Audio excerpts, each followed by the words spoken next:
Now we're live. All right, what's up, everybody? I'm Blaine with Acemind. I got Terry, our buddy from Rotoscouts here. What is happening Uh, out there, Roto Scouts and Ace Mind basketball fans? Good to see you guys. yeah, ready Hopefully for you the can season see to me. start. Actually, Blaine, hold up real quick. I'm just going to pop open the YouTube tab that I have here just to make sure we're actually streaming to my channel too. So we might Okay. accidentally hear ourselves real quick. Just hold on one sec.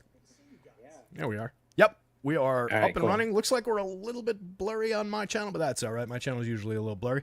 What we definitely need to improve is the look of my screen share here, though. Look at all those beautiful VLOOKUPs nested together. Yeah, it's not even index match. It's old VLOOKUPs. It's terrible. It's You just got to get that's the onto the one that Excel comes top naturally train. to me. I swear, like I know index match, and I've got it. If I had the projection sheet up here, that one was newer. It was all index match, and it's nice and it functions a lot better. These old clunky dashboards that I built a long time ago are just like rough. Yeah. Code helps with a lot of that stuff. I'll tell you that. Yeah, yeah, absolutely. I'd love to get better at it. There's just only so many hours in the day with all of this. And for those who don't know out there, we're covering NBA, NFL, and NHL solo operation over at Roto Scouts right now. So there was, I was just about to tell Blaine behind the scenes, there's a 16-game NHL day tonight on the opening day of the NBA season. That was a good decision by them. 16 13-game games? NHL slate. Yeah, 13-game slate. 3 of them were in the 6 o'clock window, fortunately. Okay. But it crushed me. How I had long? to How spot check like bad? 457 projections. Yeah, I bet. How? I've heard with NHL, like the optimizers are pretty slow with it. How do they handle a 13 game? Are they just crawling? I would imagine that they're completely crawling. I've always just kind of hand built for NHL, throwing a lineup here and there, usually if there's not a big Okay. NBA slate, something like that. I've had my solid wins, usually with just, a couple single bullet type things. But yeah, NHL optimizers, in my experience when I have used them, really, really slow. Slower than baseball. And it's mashing together the same things, but I think there's an extra layer because it's also looking at the line combinations rather than just like we've got one 9-man lineup, we want 4 players. It's like I want 3 guys, but I want them from that team and from that line, so it gets nasty. Got it. Okay. Yeah, that gets messy. Yeah, Trey, I agree. Hockey's for those people up north. What's up, Trey? Dennis, Dennis is good here. point, Dennis. I mean, I don't understand. I don't want to get too far off topic, but I just really don't get what the WNBA and ESPN are doing. What are they putting up against Sunday Night Football and Game 6 of the NLCS? They're like Yeah, winner not take exactly all smart. championship game. I don't get it. Yeah. Yeah, not brilliant. There's some funny comments kicking around about that, but the one that blew my mind for the WNBA, good as the product was this year, and I'm not bashing the WNBA, the product by any means. The players are great. Like the level that they play at has been really, really enhanced. And they had a killer year, but that killer year saw them lose $50 million as a league. And then they opted Yeah, out of their CBA saying they want a bigger piece of the pie, which is a yeah, they're gonna little have bit to. like, you're probably shooting yourselves in the foot. It's not like I don't think they're going to unwind the league by any means, because 50 mil to the NBA is like whatever. It's pocket change, so they'll keep the league running just for outreach. But pretty rough. It's a weird decision by the players. Yeah, I think they're gonna have to renegotiate all the TV stuff. Is the big problem Yeah, because they were getting like NBA level ratings this year during the summer. yeah, they definitely just need to figure, bring more money into the sport in general. I just realized I got a Yeah. bum look up here. These guys look All like they right. changed a column here too. Well, Yeah, ignore the minutes that'll per game. happen. Yeah, let me see. Chan, I got the Dame Portland jersey. Still have that. No Blazer has proven themselves to be good enough to deserve a jersey purchase. So, is that a Porzingis? A 6? It's Oh actually wait, it's 6, but it's actually a Ty Chandler. I have the Ty Porzingis in Chandler. the other room, but I didn't Okay, wear it because okay, they're okay. playing Porzingis' team tonight. But yeah, Okay, back to yeah. back number 6 Knicks t-shirts didn't exactly have longevity. I got the Mellow jersey in the closet back there too. Oh, that's better. I like Melo. He's a Yeah, Blazer legend, Melo. I loved Mellow, and he came All to right, New you want to York. talk about this game, this slate? Yeah, he did come to New York. Yeah. Let's All right. dive in. I'm just trying to figure Yeah. out why this give me total minutes on this one. Tee it up. Let me grab this correct update here on this little dashboard. So it's just a couple of these columns that we're showing here, particularly the minutes per game. All right, so two gamer today. Yeah, we all got a little bit of rust. Yeah, exactly.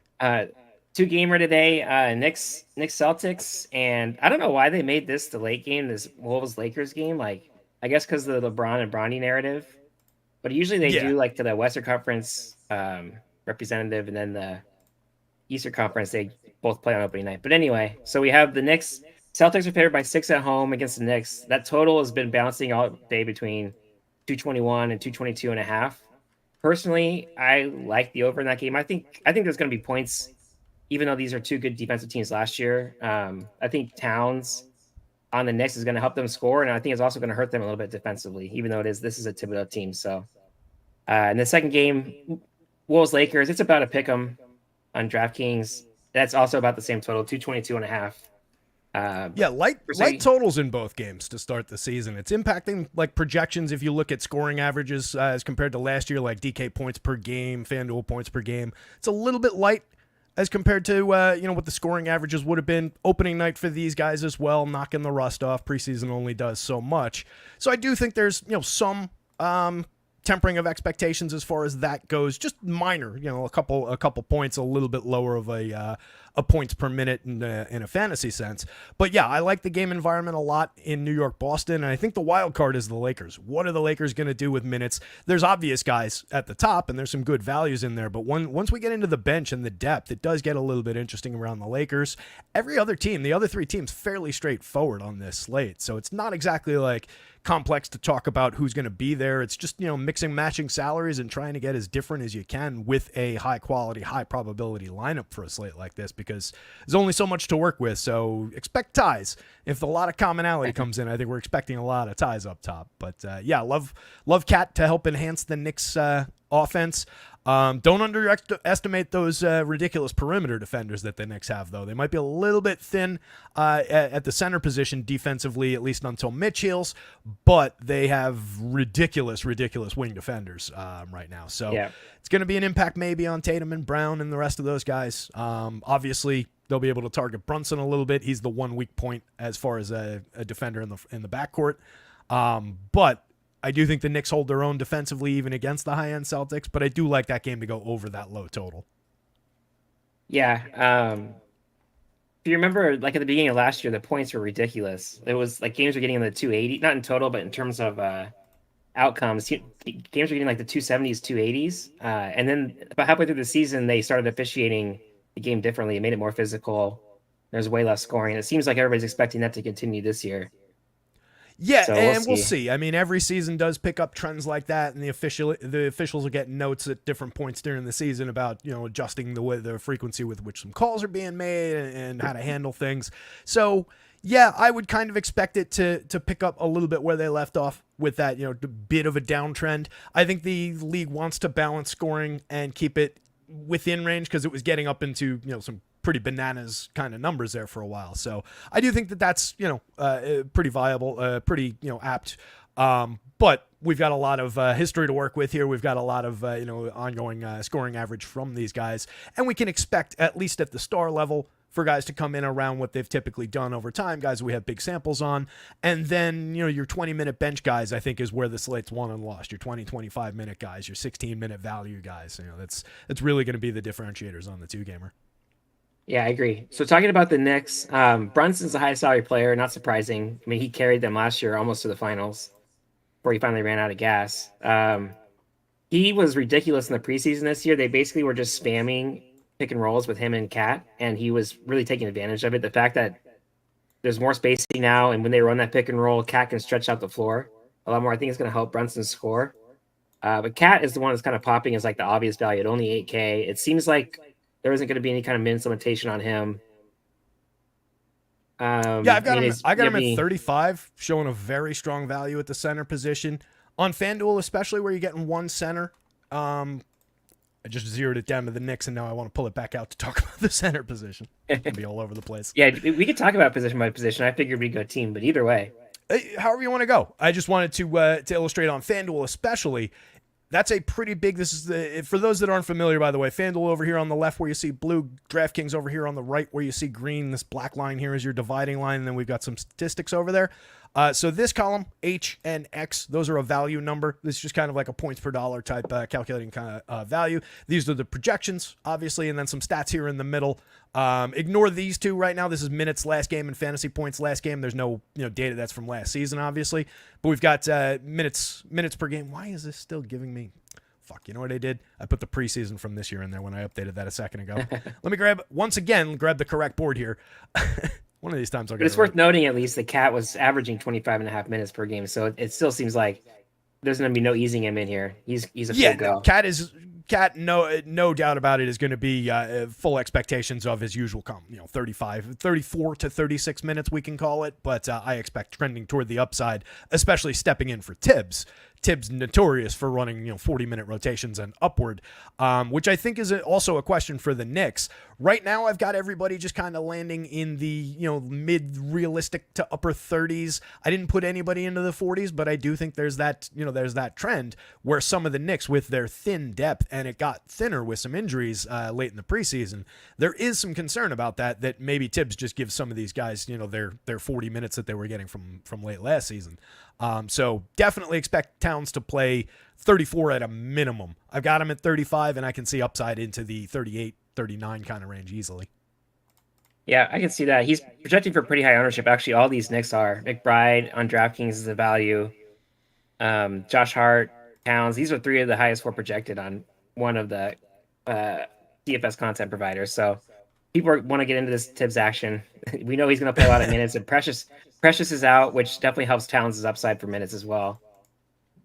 Yeah, I'm showing a ton of value on several of those Knicks, and it's the ones that you really zeroed in on there. Let me bounce back here to the Knicks. We'll just do team by team. I think that's probably okay. An easy way to do it. So yeah, looking at some of the Knicks, and again, focusing on this value tab, we'll talk about some of the sim results from Acemind in a little bit. And going forward, for those who weren't on my channel last year, I typically have Acemind sim results in here, player by player, and we're talking about win rates. Just didn't get a chance to finalize a good sim. We were rushing to get this show together at the last minute when we decided last minute to go live together here. But going forward, we'll have that in here, and we're going to look at it later on this show. But yeah, we're seeing Miles McBride. On FanDuel, not as much. He's 4,300 over there. I do think you could squeeze additional value out of him because I think there's upside to like 30 minutes for Deuce. He is a very good defender in his own right. He's going to be getting regular minutes. He's a big piece of this rotation. He's going to be kind of filling the Dante DiVincenzo kind of a role when DiVincenzo was coming off the bench. Tibbs expects that kind of upside from this player. Tibbs, they have Cameron Payne on the roster, down roster. I've only got him at a minimal amount of minutes. So you can see the minutes trend. I mean, it is the starters, Deuce McBride, Jericho Sims is going to get a chunk, Campaign's going to get a chunk, and then maybe you get some downstream minutes for like these three guys. And even that is a big question mark. These three guys might not see the floor at all. So yeah, it's really tight. On DraftKings, Deuce McBride, very good piece of value at just 3,600, especially if you get the upside on those minutes. Again, I've got him at 25, and he's showing a strong enough projection for my money. It's a good opportunity for him. So like the value there. Hart is getting highly owned, but Sims out great on both sites. He's a big piece of value on both. He's got multi-position on both. Totally affordable, 59, 56. Fantastic rebounder. He's kind of a light scorer, but he's a scrapper. He's a collector. I like to talk about creators of fantasy points versus collectors of fantasy points. Guys like Hart, collector of fantasy points. And typically a collector of fantasy points needs extreme minutes or needs to get his usual minutes plus a little bit or have a outlier scoring game to really hit ceiling. Josh Hart is really good at doing that because he sees 38 to 42 plus minutes a game at the end of the season last year and into the playoffs. He was playing every single minute of the games. So he provides just a ton of value. Just at a median at those prices, he's perfect for how he is, and he's coming up like crazy. If you give him any kind of ceiling for minutes, he explodes through the top, and he should just be in basically every lineup. Yep. What's your opinion on Mikal Bridges here? Mikal Bridges. He's DraftKings. He's not showing it as a value at all. Any of the sites I checked, which means that he's just getting no ownership. It's like 7% ownership. There's been those videos floating around from preseason where it looks like he's worked on his shot, and now he has like this weird hitch at the top that is not exactly the most aesthetically pleasing looking jump shot now. Hey man, aesthetics don't score fantasy points. Yeah, true. But at 7%, getting 30 plus, 35 plus minutes, he's an elite defender. We've seen him. I mean, he's not going to have the same role he had in Brooklyn, but we've seen him even with Phoenix. He was able to pop for certain games where if he's able to get the steals and blocks, he can get there. And at 7%, I'm tempted to at least play him more than the field on DraftKings, especially on FanDuel. He's getting more ownership because he's easier to fit. Yeah, he's a little bit of a better buy on FanDuel at just the 62 shooting guard and small forward eligible. He's 68 on DraftKings, same positioning. And I get him at a pretty decent projection. I've got him probably a little bit ahead of some of the competing sites in the industry, probably pretty similar to some other ones. It just kind of boils down to how you go about things. So if you're looking for commonality, I'm on the higher side on Bridges.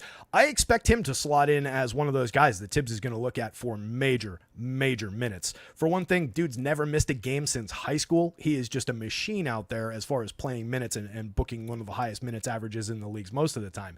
Tibbs is going to try and break him in half this season, but I think we're going to be able to get out to a 36, 38 minute start at the very least. The biggest thing with him is he's not the greatest per minute performer in the league. 0.94 FanDuel points per minute, 0.96 DraftKings points per minute. So a lot of these other guys, you're talking about, Brunson 1.24 FanDuel, 115 DraftKings, 115 FanDuel, 118 DraftKings for Cat. Josh Hart 0.86, but Josh Hart comes a little bit cheaper, so you get a little bit more of a value bump out of a player like Hart. So I love the upside for Mikal Bridges. I do think he's got upside beyond a point per minute in this look of the Knicks, where he is going to be relied on to do a little bit of scoring like we were talking about. He's just a super capable player as far as his skill set goes too. Collects rebounds, plays phenomenal defense, creates havoc out there, and creates steals. So we're talking about a guy who accrues and creates stats, collects and creates stats. Shot an underrated 37.2% from three on 7 attempts per game last year. So he even fits that mold as far as like a good wing 3-point shooter. The Knicks, I believe, have multiple of the league leaders from corner threes from last season. That might have changed after Devo went out of town. But I think Bridges was on that list. So it's just a 3-point shooting and a solidly constructed team. And these guys have their specific roles where, all right, defense, create steals, get rebounds, generate offensive rebounds. Josh Hart is going to be a big player as far as the offensive rebounding. They'll take a hit in that department. They were fantastic offensive rebounding, and they don't have Hartenstein anymore. He was phenomenal for that. But Jericho Sims will be able to step into that role a little bit. He was a good offensive rebounder in his own right last year. You got downboard guys like Porty down there with 4 minutes on him, who I really don't even think we necessarily see tonight. I do think he's the next man up, though, because they are super thin at the center position. He's a big-bodied kid. He played professional basketball in Australia for a couple of years. It's like 22, 23, I want to say. So he's got a little bit of pro ball experience. It's not exactly Euro ball, but it's something. And they're kind of excited about him. He had a good preseason. It's just that he's a big body, and I think he maybe steps into 2 to 6 center minutes. Not that that's a play, but just talking, downboard as far as what this looks like. But that just reinforces that, you've got this big well of minutes across those 7 guys. And it's really these 6 guys. You guys can still see that, right? Yeah. And worth noting, last year, Boston, now this is with a lot of Porzingis last year. He's not playing tonight, but Boston was, I think they were second or third in opponent 3-point percentage, but they actually gave up a lot of 3-point attempts, which kind of helped some of the variance on some of these shooters for the Knicks, like Bridges, for example. Where, it is in the range of outcomes where he takes 8 threes and hits 7 of them and becomes optimal, even on DraftKings at that salary. Absolutely. And that is the Knicks game plan. They are here to play defense, shoot threes, and, try and run you out of the gym with their hustle plays and everything. And they've got a lot of guys who are very good at it. Devo set a record for Knicks 3-point shooting last season. That's a major loss. He was a huge volume 3-point shooter. I expect some of that is going to go in Deuce McBride's direction. And an underrated part about Deuce, on 3.9 attempts per game last year, he made 41% of his 3-pointers. He's going to take more of those this year, and he is an excellent 3-point shooter. Campaign even in 3 and change attempts last year. Again, he's not going to really see minutes, but at the super cheap price, if in his 12 to 15 minutes tonight, he goes out and knocks down 4 threes, well, now we're talking. Now we only need a steal, couple of assists from a point guard. Maybe we're in that territory. 38% from OG last season. OG's a very good 3-point shooter. Mikal Bridges, as we said, 37% on 7 attempts per game. Cat, 41%. Jalen Brunson's an excellent 3. So this team shoots the 3-ball like crazy. And again, that is their plan. Create space, shoot threes, and create havoc on the defensive end. Yep, I'm with you there. So campaign, he's getting a little bit of ownership. I mean, there's definitely interest there just because he's so cheap. Is he? I guess McBride. Other than McBride, who's the obvious value play here, is Payne the other? Like prefer him over Jericho Sims, for example. Different positions, but similar kind of like cheap value. We're just hoping for a little upside. Yeah, I mean, if you just want to boil it down in a vacuum positionally, if you just want to boil it down to the better point per minute guy from campaign, you're getting 0.25 better points per minute on both sides. Jericho Sims is a minute monster. He can create a little bit of upside when he gets like a couple of games last year. He got starter run or like 20 into the 20s, the mid 20s, upper 20s minutes. I forget the exact scenario, but he's a player that Tibbs actually does like. He's a hustle player. He's a decent defender, good rebounder, like I said before, and he knows exactly how he fits in on this team. He's not a guy who's going to get the ball in the block and try and take a little interior jumper. He's going to get his points when he scores the few points that he does right around the rim. That's why he's got an absurdly high true shooting percentage. 70.2% true shooting last year led this team, but that's not exactly jump shots. That's dunking the ball. Yeah. So, he's that kind of guy. Campaign is more of a creator of fantasy points. Jericho Sims more a collector of. So, yeah, there is a more, kind of upside trajectory on a player like Payne just based on the points per minute, but he is going to be limited by the minutes. Yeah, 6% usage is pretty incredible, even for a big who's just there to rebound. And Yeah. 0.63 points per minute, again, for a big who's there to rebound is also impressive. Yeah, and especially with the usage. I mean, this just tells you it's like, I score most of my points by mistake. I score most of my points not as part of the game plan, by happenstance. Grab a rebound and throw it home, something like that. So. Yep. All right. So we done with the next. You think? I mean, pretty much any one of those guys in the top part of the rotation is in play for sure. Yeah, and I think mean, most lineups that you build and run through Sims and everything, you're probably looking at multiple Knicks. I mean, it's not a big statement on a two-game slate, but I think you're going to see a lot of like 3 and 4 Knicks type lineups just because of the values they present. On FanDuel, you've got this whole run of guys right here in the 5s, and then you do have more upside than this is probably showing for Deuce. I expect he's going to come up better than this might look like in FanDuel Sims. And then it's the same thing over here. Anybody in dark green for these value numbers is going to be pretty tremendous. Deuce is also pretty tremendous over there at just 3,600. So there's going to be a lot of lineups with 3-4 Knicks in them. Yeah, just looking at the Sims I ran earlier, getting a ton of the obvious McBride, Hart. This is in 150 lineups, 60% Hart. Getting about even with the field on Brunson. And then no McCall Bridges. So he doesn't even sim well on DraftKings. I'd have to boost his projection or his standard deviation to get some in there. Yeah, I'm curious how he's going to come up me. on. I'm curious how Bridges comes up on FanDuel. I actually dropped him into my placeholder lineup just because I figured he'd be a little bit differentiated, kind of like what you were saying. Less so on FanDuel at the lower price, but I think there's going to be a little bit of differentiation in there. And then just positionally, I think I don't see any need to go to like a Sims at the center position on FanDuel. Those guys are maybe more workable around the edges at the very, very low prices on DraftKings, 3,300. I'd be curious to see where he came up, but again, he's not exactly showing a ton of value. Super low points per minute guy would probably need to crack 20 minutes to really pay off any kind of value on even 3,300. Yeah, and on FanDuel, I'm getting like 85. I think it's just really easy to fit these elite players because I'm getting 85% Brunson, 65% Towns. Makes sense. Which, I mean, that's a lot of side committed those two players, but I mean, Yep. like we've been talking about, great spot for them. All right, so Boston.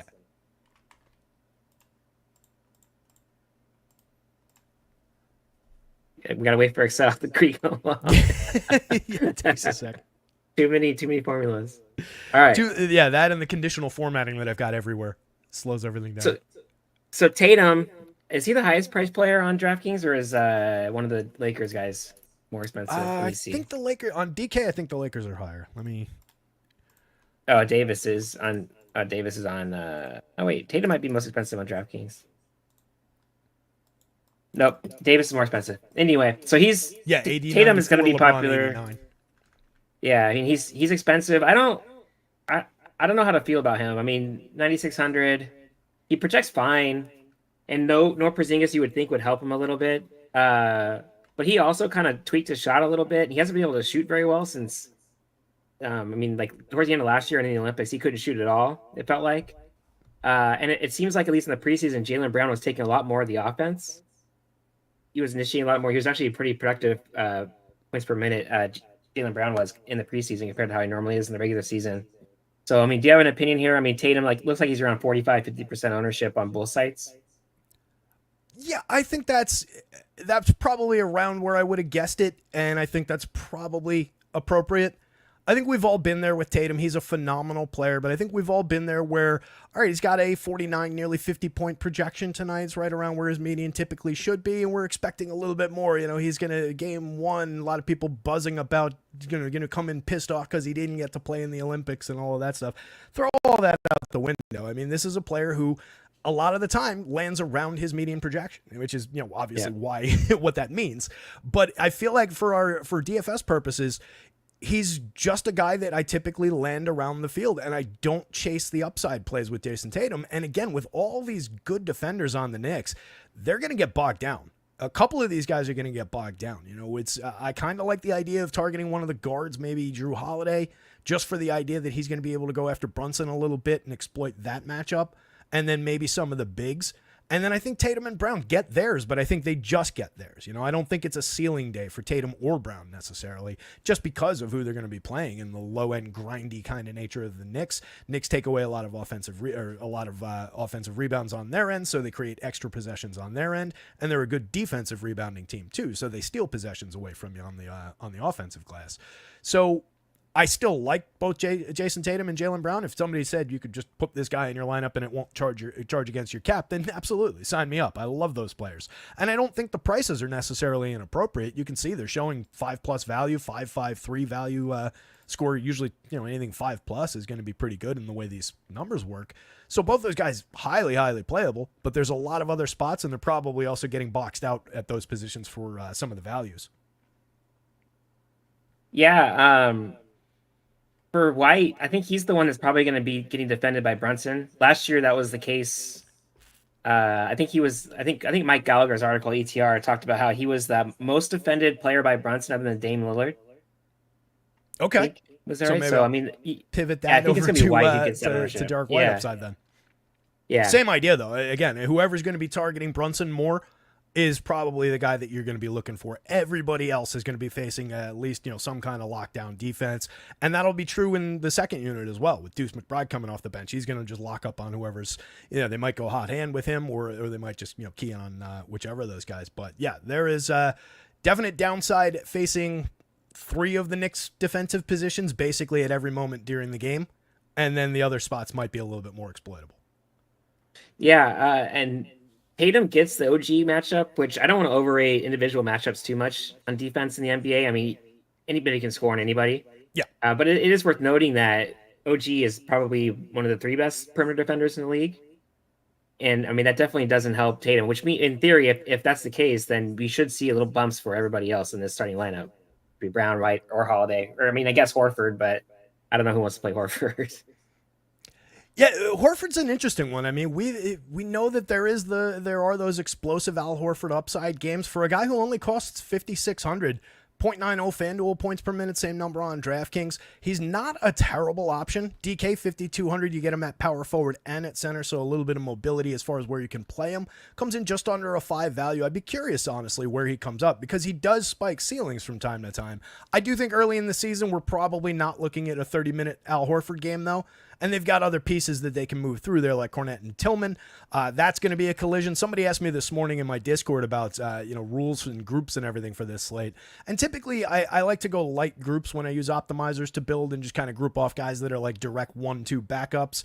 But on teams with specific benches, like the Celtics have, we pretty much know who's getting on the court for the Celtics. I think this is one interesting little inflection point for the Celtics. I kind of split the baby between the two of them, favoring Cornette a little bit, but I could see this going, slanting hard one way or the other way. So I think that one's a little bit of an interesting wrinkle from two guys who are productive players. 1.0 points per minute from Cornette, 0.93 at Tillman at very low prices.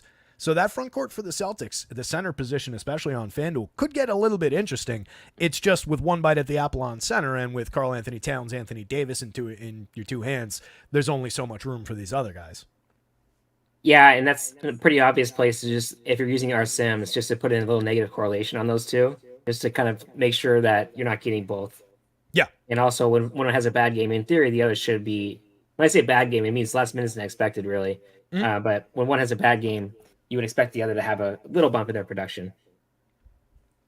Yeah, for sure. I mean, we see that all the time with NBA, and it's, as you said, it's almost entirely about what was your opportunity, what were your minutes like, and then you're just going to funnel into your range of outcomes. But everybody's going to produce within a typical range. Your nights where a guy goes out and takes his 25 shots, including 10 threes, and goes over, are pretty thin, right? It's not like baseball, so it's a very different sport from that perspective. For anybody new out there, I know we do have some new folks.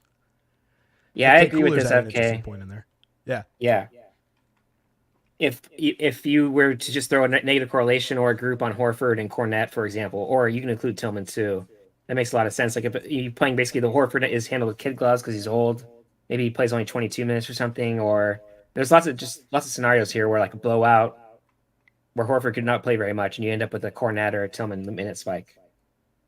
Yeah, there could easily be an additional, like you said, 5-6 minutes split between these guys. Yeah. So Pritchard, Central Catholic legend up here in Portland.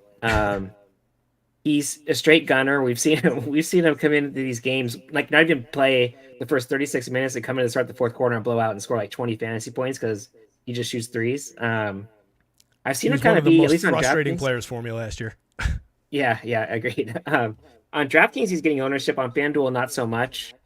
I think the positionality kind of hurts him a little bit on FanDuel. But he projects decently, and he's going to be getting minutes. I mean, you would expect, I think 24 seems about right. And that could spike again. If the Celtics blow this game out, we could see him get way more minutes than we expect.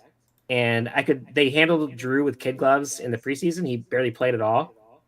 And if they're kind of easing him into the rotation here, you could see some 28 plus minutes here for Pritchard. And he can produce even for a point guard, even for an undersized point guard. We've seen him produce before. So I kind of like him. At DraftKings, not as much, maybe at 40%, but on FanDuel, he's only about 20-something%. I'm interested at least. Yeah, I think what you said is probably exactly it. He's probably getting boxed out positionally a little bit with just point guard availability over there. But that's probably not correct by the field. Just looking at where he projects, 21, call it 19 to 21 points if you want to go on the low end. But I think there's a clear upside for 4 additional minutes, like you were just suggesting, that would take him in the other direction for just 4,100. He's a better value on FanDuel, so I'd be surprised by the lower ownership. He's actually cracking toward the top in my little value rating there. He's the top rated value on that Celtics team. It's just the positioning, point guard only, kind of sucks. I'd much rather have him at shooting guard today. Yeah, and just looking at the FanDuel ownership, Brunson and I guess wait, am I looking? Oh wait, never mind. 38% on FanDuel. I had it backwards. Only 21% on DraftKings. That makes more sense to me. Yeah. Okay. And still looks good on DraftKings. My bad. Don't get me wrong. I mean, the 4.73. Once you get down to that level, as far as the little value rating here, I would expect that guy to come up around that level, or at least a decent amount of the time, especially with the mobility between positions for the price. So perfectly fine on DraftKings. But yeah, that makes sense to me that it would be the other way around that way. Yeah. And McBride at 3,600 on DraftKings, projected for about 20. What did you have him projected for? Like mid-20s? And Pritchard for about the same. 25, I want to say. And now I'm talking myself into Pritchard on DraftKings, especially because you're the same minutes projection for him and McBride with I guess it's $1,000 salary difference, but still, if McBride shoots, yeah, there you go. If McBride shoots, 1 for 8 from 3 or whatever, and Pritchard goes off, hits a couple threes, then you end up with the Pritchard at 1/3 the ownership of McBride on DraftKings as your value. I mean, I guess 4.7 is not exactly the biggest value, but it's worth noting. Yeah, and it's an interesting side-by-side because in a per-minute sense, Pritchard was the better player last year, 0.88 FanDuel, 0.75 for Deuce, 0.92 and 0.76. So Deuce is very much driven by the minutes, and as good as he is a three-point shooter as he is, like I pointed out before, oops, I didn't mean to do that, I had to undo.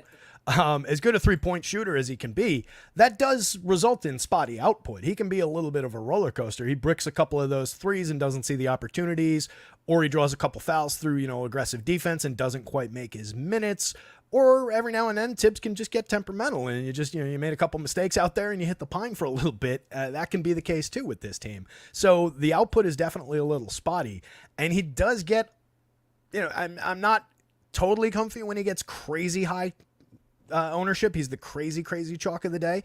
So I think considering a pivot like Pritchard at a somewhat similar price point is not a bad idea. Yeah, agreed there. All right. So anything else from the Celtics? No. I would say that a potential inflection point there, definitely with Pritchard, like we talked about. Yep. Sammy Hauser's just going to get his usual complement of minutes. I don't really see any Yeah, I mean, big uptick. he's going to shoot there. three. I guess if he shot 100% from three, he'll be in play. But yeah, there you go. He doesn't get the peripherals. Yeah, I think that's about it for this one. It's a straightforward Celtics team that looks a whole hell of a lot like it did last year. Yep. All right, so now moving on to the later game, Minnesota Lakers. I mean, Anthony Edwards.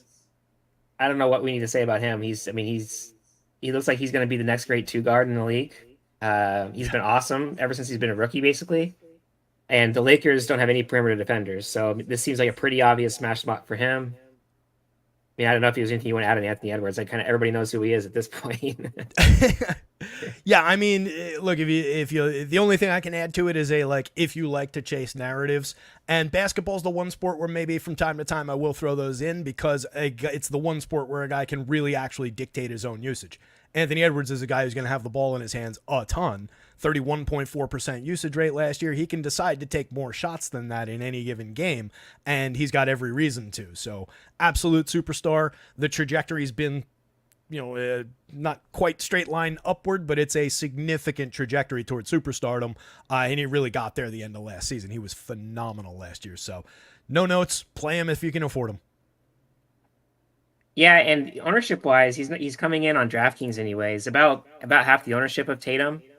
And that Tatum with a less challenging opponent. That's interesting. Yeah, like Tatum I don't typically love to dive into individual defensive matchups, but in that specific case, that's not uninteresting. Yeah, about 20% on DraftKings ownership wise, and about 40% on FanDuel. Where again, he's probably easier to fit. Two positions he's eligible for. But on DraftKings, 20% ownership versus 40 for around 50 for Tatum. I'm very interested in Edwards here, and just hoping that he goes off. His upside is unlike pretty much anybody else in the league, other than the Giannis's or Jokic's of the world. Where if he's really feeling it, he gets the blocks and steals too as a two guard. So yeah, I kind of like that. There's only so many guys with trajectory toward a 65-point night, right? And he's easily one of them, if not the top one in this on this slate. So yeah, you always want to at least be considering those guys, and where he's coming in value wise on DK at 8,800, definitely that's a smash spot. 94 on FanDuel is a little bit more aggressive price wise, but the multi position helps. He's easy enough to reach. Yeah, and speaking of ownership, Julius Randle, the second highest priced player on the team, he just came in from the Knicks, that big trade with the Towns right before the season started. He's projecting for almost no ownership on DraftKings, which again makes me pretty interested because Randle, even in limited minutes, we've seen him have 2 fantasy point per minute upside where he can play 30 minutes and get a triple double. I'm not saying that it's likely to happen tonight, but compared to ownership at 10%, I'm very interested in playing some of him even at 8K on DraftKings. Yeah, absolutely. I mean, glad as I was to get Karl Anthony Towns, love what the Knicks did during the offseason as much as I hate to see Devo go. The Randle move was in the making for a long time for the Knicks. This was the plan. This was what they were going to do. That doesn't diminish my esteem for Julius Randle. I think he's a very good basketball player for what he does. One of the things that he does that I think is under-discussed, and I try and bring it up as often as I can, and I think it'll play big on this team in this role, is his assist rate. 21.7% assist rate last year, 12.8% rebounding rate, 56.9% true shooter. As far as value for DFS goes, he's only okay today at his 77 power forward only on FanDuel, 8,000 power forward and center on DraftKings. I think you can get there, and I think there's appreciable ceiling there, and it's, the remnants of a revenge spot for people who like to chase revenge. Once upon a time, I think he still remembers being a Laker. So I think more than anything else, though, Randle on a new team, new environment, something to prove. With the ball in his hands, 28.7% usage with the Knicks last year, and basically stepping into what was the Karl Anthony Towns role in this offense, so the second best offensive player. I think he's going to see similar, if not slightly better usage. He's a decent shooter. He's a very good player, so it's realistic to have high expectations for Randle here. It's just a matter of how does he exactly fit into the price paradigm, the positional paradigm for this slate. Yeah, and it's worth noting here that Wolves have a lot of uncertainty at backup point guard right now behind Conley. Seems like NAW is going to be the backup, and then they might get some minutes for Rob Dillingham. But Alexander Walker is kind of a higher usage player. Actually, no, he isn't. He's only 14%. So both Conley and Alexander Walker aren't very high usage players to begin with. And thinking about how the Wolves rotation worked last year, I would expect to see a lot of Randall without Edwards as kind of like the primary creator for the Wolves. And so that also gives me a lot of interest in Randall. Because if he's playing, let's say, you know, half of his minutes without Edwards on the floor, who else on the Wolves is going to be creating shots? Yeah, to take that a step further, especially if the Lakers are going to be staggering their two big players too, I think that tracks even further, and I do expect that. So yeah, you could see staggering a little bit on both sides, and you could see Randall with Edwards free minutes and vice versa. So definitely, yeah, just feeds the beast as far as the potential ceiling goes. He's not showing it necessarily as strongly through the median. He's one of those players where it's like, all right, yeah, the median's what it is, and the value's only okay, but there is a realistic ceiling there and a believable opportunity to go chase it. Yeah, agreed. All right, so Rudy Gobert, good value on DraftKings, only 6,700. I hate playing him so much. I mean, I totally get it, especially on FanDuel when you get the 3 points for the blocks and steals. I just hate playing him. Yeah. It's just not fun to roster. Do you have an opinion on him here? I'd probably just let the Sims just kind of dictate for me how much I should play. Hopefully, it's not too much. Yeah, kind of glad that he's a little bit expensive on FanDuel, or I probably won't get to him at that price. The projection's fine, the value even is okay, but he's a player with somewhat of a cap ceiling just based on the nature through which he collects his fantasy points. He's a collector. He's probably the ultimate collector of fantasy points rather than creator of. He's very, very good at it. 1.12 per minute on FanDuel last year, 1.08 on DraftKings. That's basically the stocks scoring that creates that little difference. But just a 15.2% usage rate, not the best scorer in the world. There's limitations on the ceiling games. You only get so many, extreme slate winning ceiling games out of Rudy, and especially on FanDuel, again, only one bite at the apple at the center spot. That's not my ideal on a slate with Cat with AD on it. But maybe third man up, but probably not, because you could talk about Naz Reid as a center on the FanDuel slate if you wanted to. I don't think that's how Naz is best deployed on the FanDuel slate. I think he's still better at power forward to give you access to have that player and then still get Cat or AD in the center spot. But I do think that, he'd be in that conversation if you were saying that Gobert was the third man up. Not exactly sure that that's the case. Yeah, and then after Gobert on the Wolves, we got the kind of I guess we could throw Alexander Walker in there too, but we got Conley, Reed, DiVincenzo, and Jaden McDaniels, who all kind of, they don't project that well, but they all kind of seem appealing to me as pivots off of the obvious chalk from the first game. They're all kind of in that 5,000, 6,000 range. And they're just not getting any ownership, especially McDaniels, who's like 2% owned on DraftKings right now, projected. So I get the thread you're pulling out there. I don't love McDaniels though on a points per minute sense. 0.67 last year on 15.6% usage.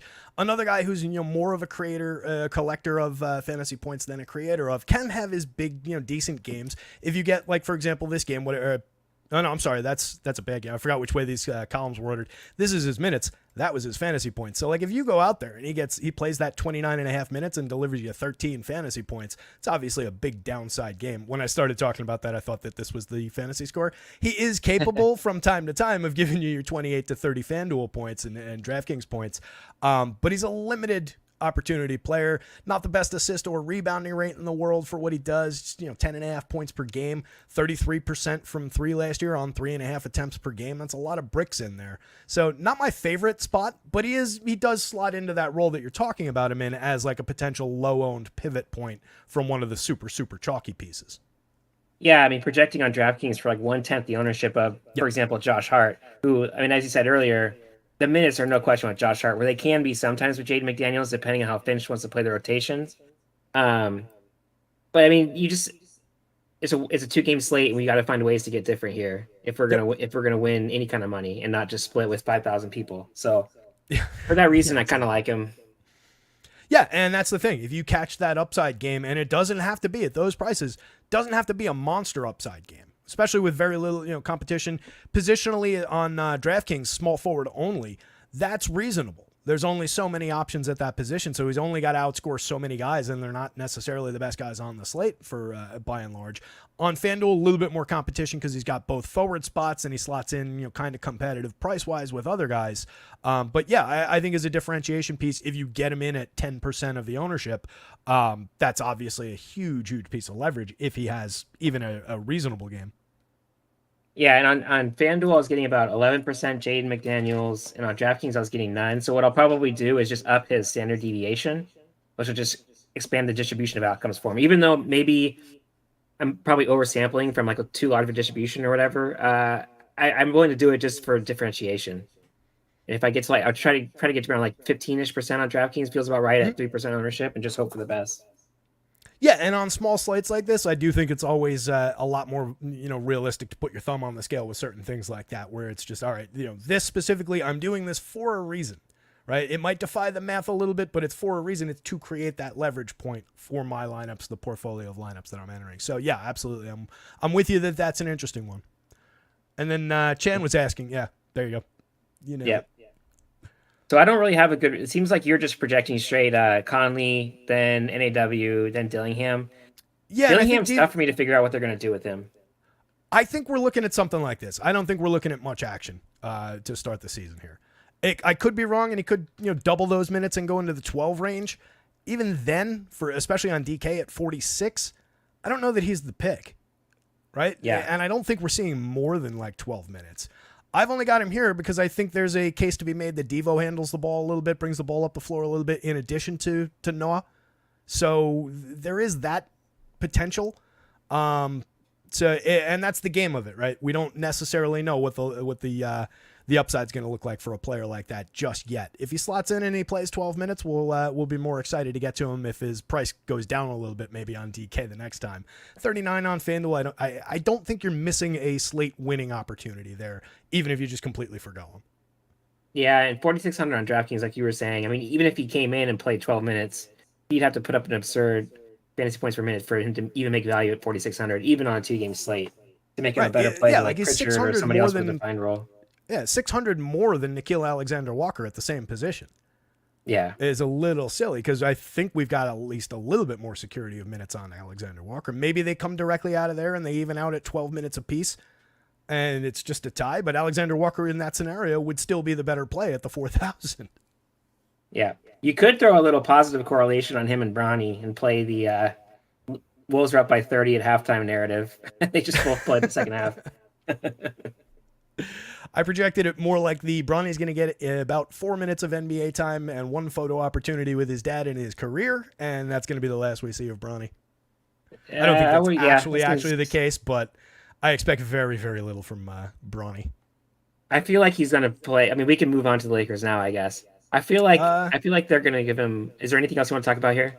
I was just gonna mention Dante DiVincenzo again, another player with I've got him at 26. I think that's about mid. I think his range is probably 24 to 30 as far as the minutes go, and he does have upside. He's gonna shoot as many threes probably as he did in New York last year. He shot 8.7 a game, one of the league leaders in 3-point attempts last season, and shot 40%. This is another team also with multiple decent 3-point shooters, and wing defense and 3-point shooting is what wins in the NBA. It's basically proven out in advanced metrics, and that's what both this team and the Knicks kind of chase a little bit. So it made sense that they acquired Devo from the Knicks, and I like him just as much as I did throughout last season. That said, he does cap out as far as the median projections against the price as just kind of a mid-board value. Yeah, I wonder, because like last year, the Knicks, I think, were top 5 in 3-point rate, and Minnesota was bottom 10. I wonder if that'll play a role in how many he puts up in a game, where like clearly it's part of the Knicks game plan to shoot a lot of threes.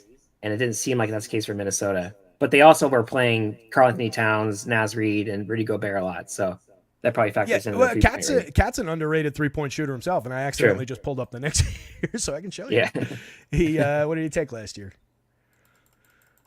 5.5 a game, 5.3. Yeah. Made 41% of them. So, I mean, that was a reasonable 3-point shooter. I do think that it trends that way a little bit, though, to your point for Minnesota, as far as just, some more attempts, or at the very, very least, a total green light for Devo whenever he's out there. Yeah, I could see that. Let's go Lakers. All right, Lakers. So you got Bronny for 4 minutes. I think I kind of agree. I feel like they won't miss this chance I saw LeBron had a tweet They earlier with a specifically little like. came out and said that's what they were planning on doing. They Did. I didn't see that. Yeah, Okay. the quote came out today. I forget the exact wording, but it was, "We're going to put him in the first half, so they get their moment." So, What if he just comes in and hits like 3 threes right away? he's just ridiculous. Yeah, and then he ends up playing the second half too. Third best player in NBA history. I mean, to be fair, he's going to be 0% owned. I mean, actually, he won't be 0%. People will probably play him a little bit for the narrative. People will, yeah, for the screen, yeah. the James screenshots and everything. Yeah, honestly, he'll probably be over owned. Yeah, you're probably right. I guess if he was Dillingham owned, I'd be tempted to at least we know he has a defined role here, even if it is only 4 minutes. Maybe he can carve out a little more playing time because it's not like the rest of this Lakers rotation is settled. Yeah, and look, I mean, if to your point, he goes out there, let's say it's minute 8, they pop him into the game to get a quick photo with apparently Griffey Jr. and Griffey Sr. are also going to the game, so they can do like a 4-man photo, all 4 of them. Perfect. Yeah. But yeah, to your point, if he goes out there and in the first 2 minutes he hits a couple of threes and he looks like he's in the flow of the game, it wouldn't be beyond believability for just, even if JJ wants to take him out of the game, just LeBron to shoot JJ a dirty look and motherfucker staying in the game. So yeah, there's the tiniest sliver of opportunity there for him to go seize. I just don't really expect him to go seize it, and I think it's probably not going to lead to more than 10 minutes tonight. Yeah, I agree. Just to be clear, I'm not advocating for the Bronny James play, but there is like the small, minuscule chance that he actually produces enough to where he gets a little more run than we expect. He had a couple decent nights in the preseason, right? I didn't watch a ton of the preseason, but Connect was really the one that had the big preseason. He's game. the interesting one. Yeah. Yeah. All right. So at the I top, wrestled with him a little bit through the day today.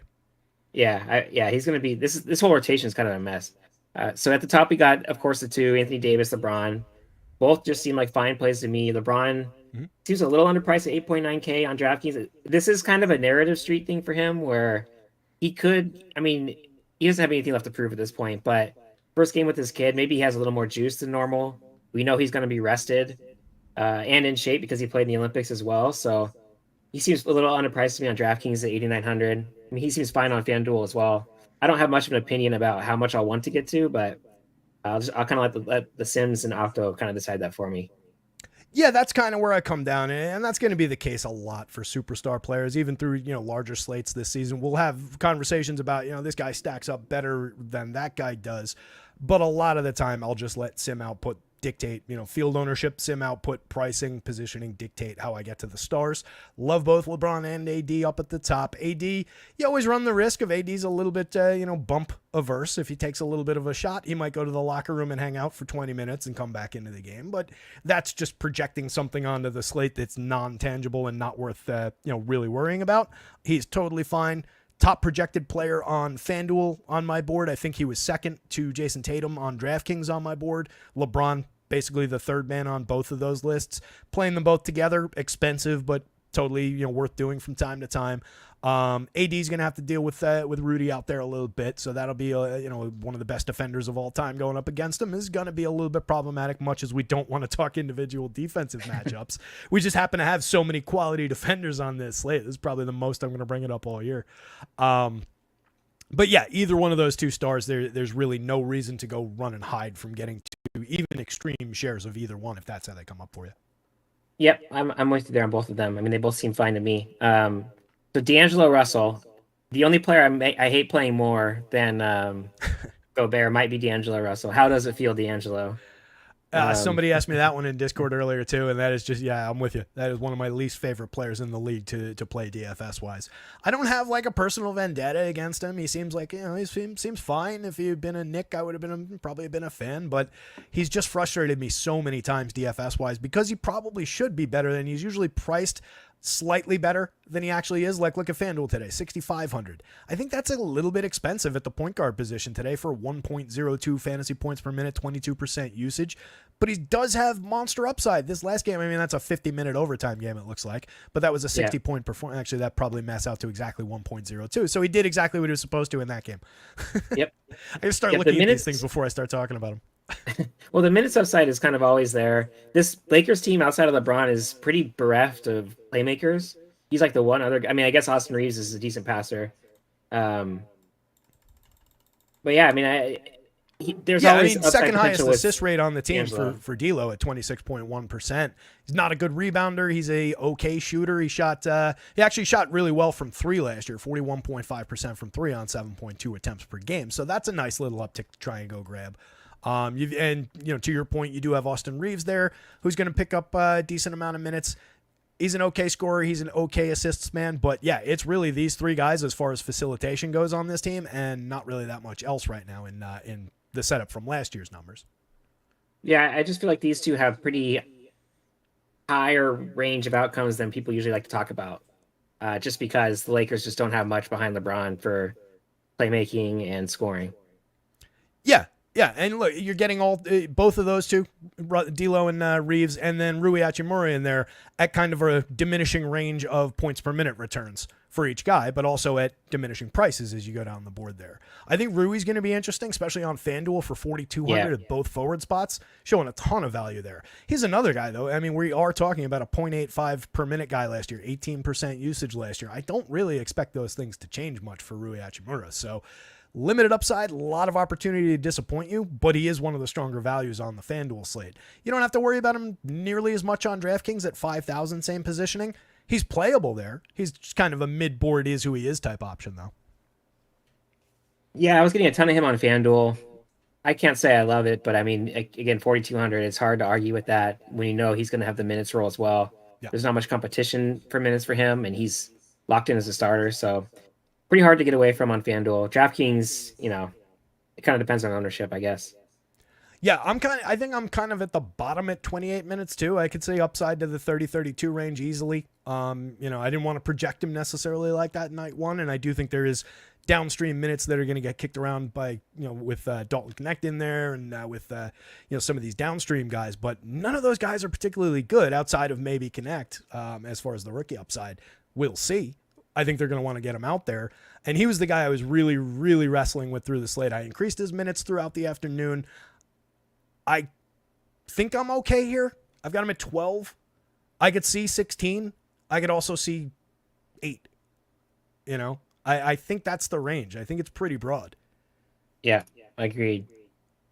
Especially when you have Max Christie is like the leading. Hold on, my screen's frozen. The leading like minutes getter off the bench. Mm-hmm. For Yeah, you. him I've got up at 25. Significantly more minutes than any of the other bench guys. I've seen Lakers Twitter be hyped about Max Christie for like the last 2 seasons, so I'm not sure how much to buy into it. But at no ownership, I'm getting harassed by a dog. At like hardly any ownership, he's getting minutes, and he's not a high usage player, but he can shoot threes, and I think it's kind of the same argument I'd make for Connect. Like their minutes to me feel very up in the air together, where I would maybe negatively correlate them and try to get maybe a little over the field on each one or one of the two. Yeah, I think the opportunity is going to be there, and I think the first man up is going to be Max Christie as far as getting in there and just chucking up some threes. He took 1.8 per game and shot 35% last year in his limited minutes. That was in 14 minutes a game. Got into 67 games. He was a regular piece, but just for very, very limited minutes. I do see the upward trajectory for those minutes. He's very cheap on FanDuel at just 3,600. I do think he's maybe a dart throw type play on the FanDuel slate with a little bit of ceiling. On the DraftKings slate, 4,500 shooting guard only. A little bit more of a clunky fit. He was a 0.67 DraftKings points per minute player last year. So it's a little bit limited unless he does actually come out and fulfill that promise that those Lakers fans have been talking about. Yeah. And then next up, Jackson Hayes, another value option where, I mean, 18 minutes, he can absolutely get there. He can get the blocks and the dunks to get there. But really, what you're playing with Jackson Hayes here is just the Anthony Davis goes out and gets hurt right away. Right. And then you need Jackson Hayes, otherwise you aren't going to win. Yeah. He's a have him a couple of times probably if you have a full portfolio of 150 so that you can play that chance. And it is a more significant chance than a lot of players, whether through bad luck or just being a little bit soft. AD does take a lot of bumps and goes to the locker room a lot. So there is that possibility, but it's not something we want to try and like speculate or put a probability on. But Hayes would benefit directly from that. But he's not I built one lineup, I built 5 lineups kind of a play. I wouldn't think for, the hand builders out there, for the guys who are putting in minimal lineups. I don't think he's going to come through Sims all that well, even at the low prices. So I wouldn't expect a lot unless you get that specific scenario. Yeah, I'd probably put like a small negative correlation on him and Anthony Davis and just kind of let it go. Because I mean, like I said, if Anthony Davis gets hurt and misses 3 quarters, you're going to need Jackson Hayes to Oh, yeah. win the big GPPs. Yeah, and look, I mean, he's a .86 FanDuel, .82 DraftKings points per minute guy, 71.8% true shooting. Is another guy, just like you said, a lot of blocks and dunks and some rebounding in there, but he's good at doing those things, and that can accrue fantasy points really, really quickly when you give a guy that many minutes at a low price. It's just the path to minutes is blocked by one of the best players in the world. Yeah. Gabe Vincent, he has a role at least. I mean, that's about the nice thing I can say about him. I don't know if you played any of the playoff slates last year. When he was getting it was always a competition for him of getting minutes, and then he'd go out in the first half and play like 5 or 6 minutes and then not come back. Insanely frustrating. He was always cheap though, so you'd always get mixed in the lineups. I mean, it's a 2-game slate. You can't really fade everybody who's going to get minutes, but man, that feels like a not fun play to get to. Yeah, he's just he's gonna be a rotational piece at least for a while. I got him at 16 minutes. I think that's fair, but I could see shaving 2, maybe 4 minutes off of that, and he maybe just picks up 12. They've got limited options to give those minutes to otherwise. What's the dude's name that's getting buzz? You read Lakers Twitter. You were just saying before. One of the guards, not Connect. The other kid. There's another kid in the mix. I didn't project him for any minutes, whatever the hell his name is. Well, I'll grab my other sheet in just a second, and I'll tell you his name. But I projected it for Vincent to pick up the complement of 16 minutes that was available here for that role. The issue with him is, it was just 11 games last year plus the playoffs, 11 regular season games last year, 0.45 fantasy points per minute, and he was playing 20 minutes a game over those games. Not the biggest sample in the world, but it's somewhat instructive of the nature of this player. Not a good shooter. He's an okay facilitator at the guard position. It's just not a big option. So not a huge fan. Is Hood Shafino who you're talking about? That's Indiana? The guy I was talking about. Yeah, Yep. yeah. He was a good college basketball player. Yeah, and that's like I said. I've seen him getting a little tiny minor bit of buzz, but I didn't project him to get any minutes. I don't think that's going to be the case tonight. But I do think that's where maybe a little bit of pressure on that role might come from. Nah, Clement, we already talked about Max Christie. He's actually has a defined role. Yeah, Christie were in there for 25. Yeah. Hood Shafino would be competing potentially with Gabe Vincent for minutes. Potentially. Yeah, Strong he was, capital P. just to put a number on him, because he played last year. He was, where is he? There he is. I agree, Nick. This is what always happens. You feel great for a half, and then he just disappears. LeBron takes the ball the entire second half. Yeah, Hood Shafino in limited action last year, 0.63 points per minute on a FanDuel scale. Not coming up for some reason on my DraftKings board. But you're talking about he was limited action, limited output last year. But I do think that's potentially an angle that goes. But again, I don't think it's the case today. Power is asking any Porty love on. He's the big kid that I was talking about from the Knicks before when we broke down the Knicks game. I don't think the minutes are going to be there. Power. I do think that maybe the kid gets a little bit of run, but I only projected him at the bottom here for 4 minutes.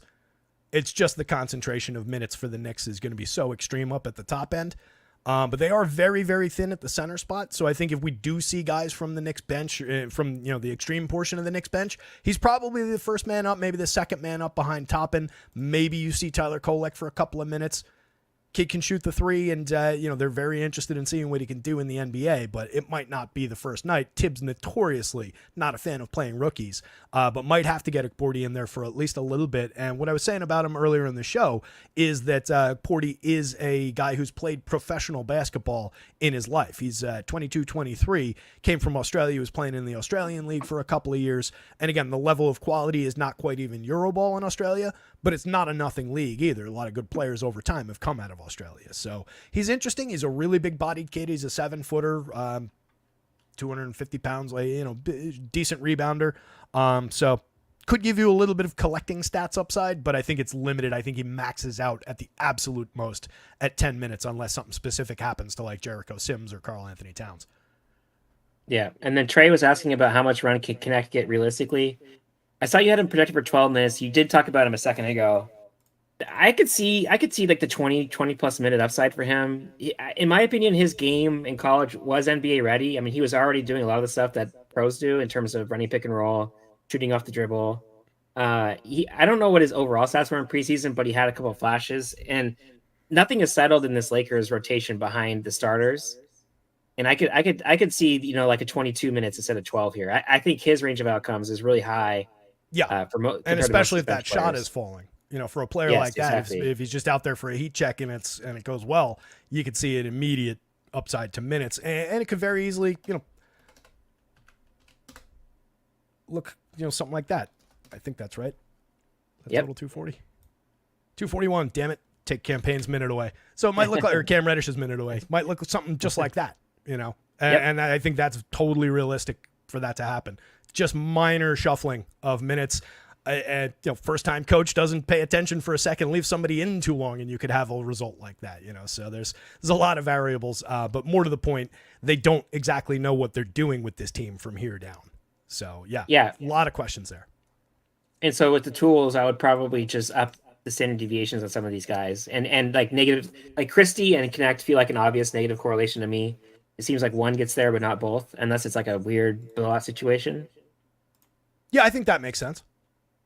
I think that is a pretty much direct one man's going to succeed. The other one's probably going to get a little bit less time. And I would throw probably Gabe Vincent into that same mix, and probably the most extreme impact would be on him. Yeah, I agree. All right, so we got about 20 minutes to lock. So what do you want to do here? Do 5 minutes on the Sims and then jump off? Yeah, that works for me. Because I do need to get some lineups run. Yeah, me too. We can also just jump off now for what it's worth. It's okay. I could show what I was getting in Sims, I guess. Yeah, if you got one loaded up, at least pop up the GUI there so people can appreciate it and everything. And if you guys aren't familiar, man, these tools at Acemind, and I'll promote my own site in just a second, but I've been working with these guys since pretty much since they kicked off.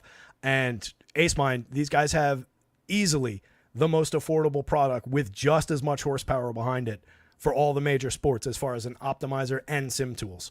So do not go paying through the nose for sim products, for these high-end tools at other sites. You can get exactly what you need at Acemind. If you use promo code Rotoscouts, all in caps, it gets you 20% off your first month. If you're looking for projections, if you're looking for content, data on different slates, a lot of write-ups, a lot of shows, check out rotoscouts.com. Every single plan, weekly, monthly, quarterly, that's your only decision. How often do I want to pay? Every single plan is under $1 a day for access to projections, every data point, every piece of content for every single sport, all in. How's that? All right, yeah, so pretty good. And also, so we have tip off as a promo code. I think you get 25% off your first month, but also if you use promo code Rotoscouts to sign up, then I think it's also 25% off. You get less off. Terry gets yeah. Oh, is that what it is? Okay. But Terry gets a kickback. So if you want to support Terry, that's a good way to do it. If you're not going to just sign up for the Rotoscouts directly. So anyway, so we got the NBA Sims here. So these are the settings I used on the right. Let me zoom in a little bit. So just running 50,000 Sims. I actually think with NBA, in my opinion, especially for these large contests, I would churn the simulations down to like 25,000 or 20,000.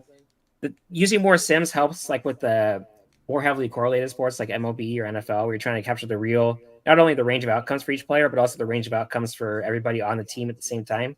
NBA, that is as important. So in my opinion, I'd rather just run a bunch of generations with smaller amount of Sims and see kind of what pops up. And then I set my lineup scoring weights to 80% on ROI, 5% on projection, 5 on ownership, 10 on win percentage. I'll be tweaking these throughout the season. It kind of depends on. I really haven't even looked at these lineups to see what's popping up to decide if these are good. But these are what I've been using for NFL, and I've had success with them. So just looking at DraftKings first. That's a question I've gotten while showing this tool for football. That's a question I've gotten is how to split those ROI numbers, and I've bounced around a little bit too. And lately I found myself, I've just been using like a 60-20-20 split across ROI win rate and top 1% rate so that I'm just getting good performing lineups. Because I think that informs a lot of like projection and ownership anyway with just those three categories. But it's interesting to see how you split it and that you're having success that way. I might consider pushing up the ROI into the 80s. Yeah, and we encourage experimentation. So like what I would do and what I usually do is I'll run a couple sims with like that 80 to 80, 10, 5, and 5, whatever I have it. And then depending on what the lineups are popping up, if I think they're like too weird or I don't really like the lineup constructions, then I'll change those numbers and rerun until like the lineups that are popping up are kind of ones that I would expect to see. like ones that I might hand build or use an optimizer for an example. Hey, real quick, But anyway, in those settings, by the way, before, sorry to keep cutting you off, but I had a no, question. you're good. With the randomness functions as an impact on standard deviation, the way you guys have it set up, right? Yeah, so And that's then it's kind of like a 100 holdover from the is repo. level. Yeah, Is the idea? Okay. so that's So like if I want if to you want to do a increase, I really go quick 110, way. decrease, go to 90, that kind of a thing. Yeah, it's just a multiplier on everybody's standard deviation. Like if you for some reason it's kind of like an emergency button on on our GitHub repo. For people that can use that, so that way you can like just change everybody's standard deviation at once. Yeah. Got it. Yeah, you usually just leave that at 100 and let the distributions do their work. Mhm. So just looking at these results, so a lot of Miles McBride, unsurprising, 83% on the top 150 lineups on DraftKings. Not surprising. Nas Reed with kind of a little bit of minutes uncertainty with Julius Randle, and he should get more usage now with Carlton Towns out. So getting a bunch of him. I don't actually know what his price was. We can look. Let's see. Nas Reed is 49. 4,900 and projects for 25. Yeah, so makes Yeah, sense solid there. option He gets on the FanDuel too. Yeah, he gets the power forward center eligibility. Getting a lot of Drew. I don't know how to feel about Drew. It kind of depends on ownership. I mean, obviously at his ownership right now, the Sims like getting to him, and he always has the defensive upside, as we talked about. And then Josh Hart, OG. Here's all the Knicks players now up in the 50s. No So it seems like surprises in general the Sims are kind of trying to get level on the Knicks and try to get different elsewhere with like Drew. And they're not getting as much Brunson on DraftKings, only 36%. That's a little surprising. Yeah, I don't know if it's a price thing or I if it's. respect I'm it not high, sure. Yeah, on FanDuel though, a ton of Rui at that price. We talked about That's that. not surprising Hard at to get all. away Yeah, from. those top three. Yep. And then a ton Cat of Brunson in the there. center spot. Yep. Yep. So nothing like as we talked about, nothing surprising there. Tatum right around the field. Same with Jalen. Okay. I probably what I would do is put a little bit of negative correlation on Jalen and Tatum. I don't really want them necessarily in the same lineup, but unless it's like a full game stack where I think that game is. What's interesting to to me, and it was a player you were kind of keying in on, is the amount of Peyton Pritchard that I'm seeing on the board there, just in these top 20 lineups or whatever's on the screen. That's a lot of Peyton Pritchard popping up. Yeah, 33% on FanDuel.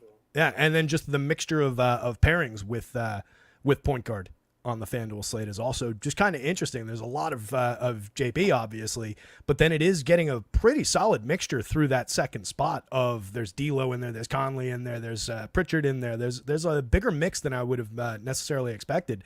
And a guy I'm not seeing at all is Deuce McBride, which I'm he's a shooting guard. Yeah. Oh, right. All right. He fell into the shooting guard spots. That's right. Yeah, no, he's got the dual guard. eligibility. Yeah. So only 19%. All right, that makes sense. That He would land at shooting guard more. Actually, the other one of those that would be an interesting exercise to just scroll down a little bit is as you scroll down, how far down do we have to go before we hit a Nas Reed that's not at the power forward, that's at the center on FanDuel? I expect he's almost exclusively at the power forward. Let's see. There's an Al Horford. Yeah, we do get some Owls. We get some Rudy Gobert's in there. There's another Al. Look at that. Barely. That's like 1%. Clinging to life. I don't see. Oh, there's one. There's one. So we're well down our top Rui, 150 before we found one. It just speaks to the utility that I think he provides the upside in that power forward spot. But it does create a little bit of a logjam around, like, if you want Josh Hart, Jason Tatum, like, there are a lot of power forward, small forward eligible guys with decent upside today on the FanDuel slate. So there is a little logjam there. I was having a little issue with how I wanted to work around that, but found my way to a good hand build for my placeholder and kind of liked it. All right, yeah. So anything else? I think I got to jump off and build some lineups here. I got 15 Yeah, I minutes got to get my lineups built, but this was fun. We got to do this. We got to do this often. This was definitely for sure. Beats talking to myself.